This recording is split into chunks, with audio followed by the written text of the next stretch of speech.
घरेलू उपचार और सुखी जीवन चैनल पर आपका हार्दिक स्वागत है। दोस्तों, आज की इस वीडियो में हम आपको सर्दी, खांसी, जुकाम और एलर्जी से बचने का एक बहुत शानदार और बिल्कुल ही आसान नुस्खा बताएंगे। दोस्तों, आप तो जानते ही कि अब सर्दी तो शुरू हो चुकी है और सर्दियों में सर्दी, खांसी, जुकाम, बुखार आना, एलर्जी होना ये बहुत आम बात है। बच्चों से लेकर बड़ों तक ये किसी को भी हो सकता है। यूँ तो मार्केट में कई कफ सिरप और खांसी जुकाम को दूर करने वाले कई एलोपैथिक दवाएं मिलती हैं दोस्तों, लेकिन हम आपको बता दें कि जो नुस्खा आज हम आपको बता रहे हैं ये एलोपैथिक दवाओं से और कफ सिरप से 10 गुना ज़्यादा शक्तिशाली है। और यकीन मानिए, सिर्फ 2 दिन के अंदर आपको सर्दी, खांसी, जुकाम, एलर्जी और बुखार से छुटकारा मिल जाएगा। दोस्तों, इस नुस्खे को बनाने के लिए आपको सिर्फ 3 या 4 चीज़ों की ज़रूरत होगी। एक तो आप अदरक ले लीजिए, ये आपकी किचन में मौजूद है। इसमें अदरक थोड़ा सा लेना है, सिर्फ 1 चम्मच के करीब, 1 चम्मच कुटा हुआ अदरक लेना है। और इसमें 7 पत्ते करीब तुलसी के लेने हैं, गिनती के 7 पत्ते तुलसी के। ठीक है। अब आपको करना यह है दोस्तों कि आप अदरक को छील लें, साफ कर लें, इसको धो लें और मोटा मोटा सा इसको कूट लें। और कूटने के बाद साथ में आप इसके 7 पत्तों को भी आप अच्छे से धोकर अदरक के साथ ही कूट लें इसको भी। ठीक है, ये दोनों चीज़ें आप अच्छे से कूट लें। और इसके साथ कूटने के बाद इसमें आप मिला लीजिए थोड़ा सा गुड़। यह है गुड़, ये भी आपके किचन में ज़रूर मौजूद होगा। सर्दियों में गुड़ का सेवन करना बहुत अच्छा माना जाता है, ये हेल्थ के लिए बहुत अच्छा होता है। इसलिए थोड़ा सा गुड़, इसको भी थोड़ा सा कूट कर इसमें मिला लीजिए। इन दोनों को, इन तीनों चीज़ों को मिलाकर पेस्ट जैसा बना लीजिए और इसको सुबह एक बार खाली पेट खा लीजिए। और इसी तरह से ये नुस्खा बनाकर आप दोपहर में खाना खाने के बाद खा लें और रात को सोते समय ले लें।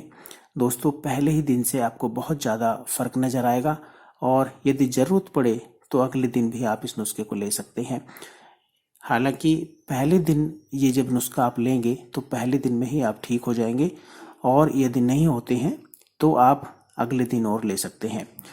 दोस्तों, जैसा कि हमने आपको बताया है कि कफ सिरप या खांसी जुकाम को दूर करने वाली दवाओं से 10 गुना ज़्यादा शक्तिशाली नुस्खा है ये। यदि आप इसको और थोड़ा शक्तिशाली और बहुत ज़्यादा इफेक्टिव बनाना चाहते हैं तो दोस्तों इसके साथ आप सिर्फ 5 काली मिर्च के दाने और 2 लौंग, सिर्फ 2 लौंग ले लीजिए। लौंग का ध्यान रखें, जो ये लौंग के आगे जो फूल होता है इसका, ये इसके साथ होना चाहिए। कंप्लीट लौंग होनी चाहिए, पूरी लौंग होनी चाहिए। ठीक है, इस चीज़ का ध्यान रखें। ये साबुत पूरी लौंग होनी चाहिए, तब ये फ़ायदा करेगी। तो इस नुस्खे को यदि आप और भी ज़्यादा शक्तिशाली बनाना चाहते हैं तो इसके साथ 5 काली मिर्च के दाने और 2 दाने लौंग के मिलाकर इन सारी चीज़ों को एक साथ कूट लीजिए। और कूटने के बाद इसमें फिर गुड़ मिला सकते हैं, और यदि गुड़ ना हो आपके पास तो आप इसमें शुद्ध शहद भी मिला सकते हैं 1 चम्मच। तो ये नुस्खा बहुत ज़्यादा टेस्टी और बहुत ही इफेक्टिव बन जाता है। जिन लोगों को शुगर की बीमारी है, यानी डायबिटिक पेशेंट है, तो वो गुड़ या शहद इसमें ना मिलाएं, वो बिना गुड़ या शहद के इस नुस्खे को ले सकते हैं। दोस्तों, है ना कितना आसान सा नुस्खा, और ये बहुत इफेक्टिव भी है। आप इसको एक दिन लेंगे तो एक ही दिन में आपका खांसी, जुकाम और एलर्जी इससे छुटकारा मिल जाएगा।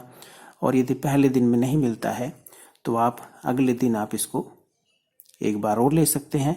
इसका कोई साइड इफ़ेक्ट नहीं है, आप चाहें तो इसे ज़्यादा दिन तक भी ले सकते हैं।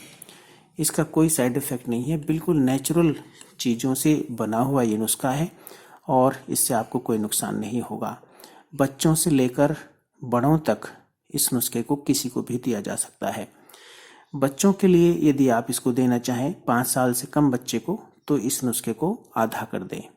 और 5 साल से यदि बड़ा बच्चा है और बड़े लोग हैं तो उनको ये पूरा नुस्खा दे सकते हैं। दोस्तों, ये बहुत आसान सा नुस्खा है, इसको आप घर में बना लीजिए। घर में रखी हुई चीज़ों से आपको ये नुस्खा बन जाएगा और जो बहुत इफ़ेक्टिव है, बहुत ही कारगर नुस्खा है, आजमाया हुआ नुस्खा है। इसलिए इस नुस्खे को अपनाकर आप इन सारी समस्याओं से छुटकारा पा सकते हैं। दोस्तों, आज के लिए सिर्फ इतना ही। हमारी ये वीडियो और बताया गया नुस्खा आपको अच्छा लगा हो तो हमारे चैनल को सब्सक्राइब करें, लाइक करें और दूसरे लोगों के साथ भी शेयर करें। हम जल्दी फिर लौटेंगे कुछ नए मर्ज और उनके आसान से उपायों के साथ। तब तक आप हंसते रहें, मुस्कुराते रहें और अपना ख्याल रखें।